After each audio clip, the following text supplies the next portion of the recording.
necessarily the top end speed guys, but we'll see, you know, and of course, Travell, you know, does a good job with the ball in his hands. It seemed that Terrell was getting more opportunities on offense too, or maybe just more reps. Was that because he's been impressing you in practice and games, or what? Well, he didn't. I wish we'd gotten him the ball a little more in the course of the game. He does a good job. I'd say between him and Renard, I think it's pretty neck and neck. Aesop was obviously pretty consistent throughout spring camp, fall camp, but why do you think he's really kind of turned on the last 2 games and had? I think he's just adjusted. You know, I think that, you know, well, when he first got here, I think he got in shape. Okay, then I think that even though he played some junior college games, I think there's just a different atmosphere, you know, here. And then, and I think, you know, as he's gotten comfortable the first couple games, he's really starting to take off. Because I think he's really good player. Runs great routes, very elusive, and has great hands. Coach Berger said he had maybe the biggest hands he's seen. Oh, they're gigantic. And that would be worth your while. That would be worth your while. Request interviewing just so you can hold your hand up next to his. I mean, it is astounding because, you know, he's a, I don't know, 5'10" or whatever he is, and I mean, it's astounding. Have you had anyone with bigger hands either here or before attack? Well, not that we're 5'10", you know, running around out there. Not packed like he is, you know. No, they're huge. I mean, and then oh, it's, you know, it's been kind of a trick to get him gloves. We can do it here easier, but he said, you know, they used to give him lineman gloves. Trouble with the lineman gloves, they had pads in them, so he'd have to cut the pads out and stuff like that. But yeah. Do you guys measure stuff like that? Like keep tabs? Yeah, starting to more and more. I don't pay a ton of attention to it because either you can play or you can't. You know, you kind of do bringing them in just to get kind of a benchmark idea, and then, but I don't time these guys. I mean, they might in the weight room, but I don't pay any attention to 40 times and things of that nature. You know, once a guy's playing and things like that, I mean, you know, okay, so this guy's faster than that guy. Yeah, but this guy's better. All right, well, sorry, I know you caught more balls. I know, you know, practice, you look a lot better, but this guy's faster, so I'm gonna play him instead. No, I've never done that. I play whoever's the best one there that I think is. Just for reference, do you have a measurement on Aesop's hand size? Not that I can recall. We do, I believe. I do think we do. I think we definitely do, and I don't know what it is. And I've heard too. And then, you know, it's one of these things, you know. And then, yeah, there's somebody here could tell you. I imagine it's in a file. Tyson would know. You guys have had a different leading wide receiver every single one of your games. How much is a luxury for that as you as a coach to know that there's, you know, at least 4 to 5 guys out there that could lead every single night? Well, I think that part's good. I think the other thing that's more important is you want to get distribution. I think it's hugely important to get distribution with the ball. And we want all the skill positions to touch it. And so hopefully we're doing a good job of that. I haven't added up you know, the numbers per position recently, you know, so we do it by position, not necessarily individual, you know, like how many did the X's catch, how many did the Y's catch in the Z's, and so it goes, but hopefully we're getting good distribution. Do you guys have a trouble with your footing on the grass? There were a few plays where guys kind of just seem to slip. Yeah, I'm kind of curious about that, you know. It's a fast Bermuda grass surface, something that we don't have here. You know, we had deep grass in Lewiston, but it's not like that stuff, you know. So I don't know. It seemed like they had better footing than we did. Questions on the phone line? Any other questions on the phone for Coach Leach?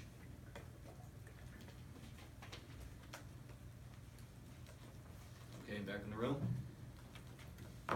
Is there any factor or impact playing a team that's coming off a bye, or is that something that we just kind of make too big of a deal of? I don't know. I think it can affect things. I don't know which direction. And when our teams have had byes, I've been able to make the argument for both extremes. Sometimes you get out of your rhythm, and other times you're well rested, and it helps. So I don't know. And probably most of the time it's somewhere in between. It's difficult to say. I do think though that when it comes to a group of people, I think mentality bounces around a little bit. Groups tend to sort of think together a little bit. I think that's what they call momentum. Momentum's hard to define. You kind of know it when you see it. And those people that don't believe in momentum, I think they're out of their mind. I think that the whole group pulling and creating an energy among the group some positive things will happen, but also I think the group can control momentum and can capture it, but how to do that consistently, that's like the biggest challenge we have as coaches, just making the whole unit operate as one. When you have a Friday game, are you able to watch college football live on Saturday, or is it straight into film in preparation for I did a little bit, actually less of that than you might think, because I've been watching a lot of football lately, and then I did finish up with, did all the corrections and stuff with our previous game so that I could get on to, Utah sooner. So maybe I'll get out of here earlier tonight, we'll see. Last chance for questions. Can you talk about Gardner's leadership out there and the impact on the team? I think he does a good job. I think he's got a lot of energy himself, and I think that energy elevates the others around him. And I think that's the biggest thing. I mean, he's so excited that it becomes contagious, and yet he's able to do it and still be in control of, still a methodical, sharp guy where he doesn't just lose it and unravel, And so I think he elevates the play of the other players around him, and I think that's very good. And then the other thing is even though he hasn't been here very long, he's able to assemble everything, just knowledge-wise and play, scheme, execution, that type of thing. That I think does a good job leading that stuff too, even though there's people that have been immersed in it longer than he has. Any other questions for Coach? All right, go ahead, Femi. All right, our fan question of the week is, what is the worst date you have ever been on? Oh man, the worst date. You guys act like I dated all the time.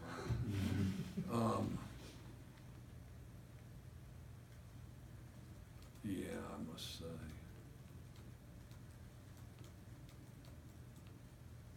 God, yeah, I'll tell you what. Okay, so I was in high school. Okay, so first of all, and this young lady was a fantastic young lady. We just didn't have anything in common. We honestly had nothing in common. And it's the type of thing where, there's the big dance coming up and I'm headed out for an athletic event. And in Wyoming, you'd go early sometimes because, like for track, the track meet would be,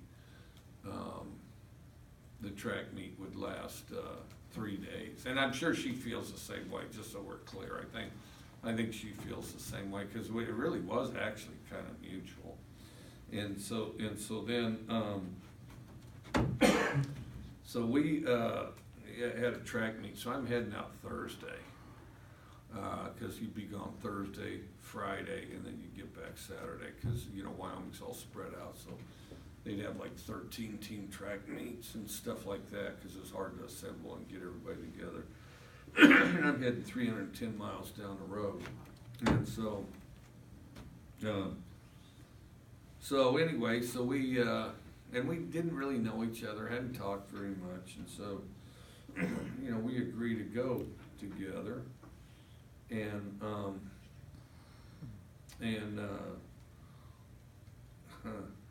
So we agreed to go. And, you know, and we literally didn't know each other at all. And so, and it's during the disco era, which was the worst era of music, you know, that there is. I mean, that's just a bad memory, really, disco. And all you people that like disco or want to revive disco, you're out of your mind. I don't care what you think. And, I mean, it was horrible. And then, of course, they overreacted, and punk rock followed that because everybody was so angry. And then, it's during the disco era, and the Bee Gees are on the radio, which were not my favorite. And she's singing along to every song, every single song. Can't get a word in edgewise, every song. So this is prom, and so then we're going around. You know, once we get to the dance, I'm talking to more of my friends, and she's talking to more of her friends, and we're talking to each other. And so then, and the other thing is, we've kind of gone with my friend Larry, okay? And so, and Larry's got a date, and kind of similar situation with his date too, you know, because we weren't like really going out with anybody, neither one of us, and so then we end up, and the other thing, the tradition there is after prom, they would have like a midnight drive-in movie. Okay, the whole high school go to the drive-in movie. Okay, now, and this drive-in movie, well, it was the worst movie ever. It's, you know, the disco one where they, Sgt. Pepper's Lonely Hearts Club Band, that's the one. Where the other bands sing the Beatles stuff, and they just butcher the Beatles stuff. Other than Aerosmith, who sang Come Together, who I thought did an outstanding job. Okay, so then, so we're sitting there in the car, and I can't remember, we had some goofy signal, Larry and I. And it was, all right, meet in the concession stand, you know, meet in the concession store thing. And so, you know, get out of our cars, go to the concession store. So how's it going? You know, horrible. She doesn't even say anything. I mean, we're not even talking, stuff like that. And so then, so we go, and he goes, yeah, me too. I mean, it's awful. You know, she's not doing anything here, and you know, this and that. So then we said, all right, screw it. You got everything you need? So I went in his car, sat with his date, talked to her, who we actually had a pretty good conversation. Then he went in my car, sat with my date, talked to her, and he said it went all right. He says, man, she sings along a lot, doesn't she? And then, so then the next day there's supposed to be a picnic. You go to a picnic at one of the big campgrounds, whole high school there. And I said, because I didn't want to be a bad guy, I said, you know, so are you going to the picnic? She goes, I don't know if I'm going. I go, she goes, do you want to go? I go, how about you? She goes, not really. I go, all right then, let's not go. And so we didn't. And I think it was very mutual, and I have a lot of respect for her, but, you know, I think she wanted, in the end, she wanted to be going with somebody else, and same here, so. Do you remember your first day with your wife?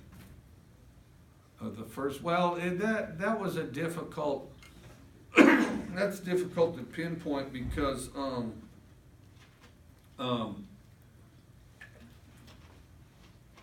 that's a little more difficult to pinpoint, because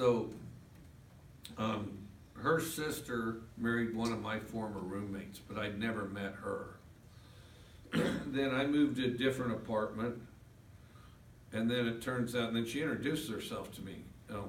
It says, hey, you know, my sister married Carl, so we got to know each other there and just sort of talked and things like that. And, well, I live here if you ever want to come by and this type of thing. And so, you know, I'd go about my day, whether it was studying or you know, or rugby practice, or even sometimes be on a date with somebody else, and so anyway, so I'm a night person.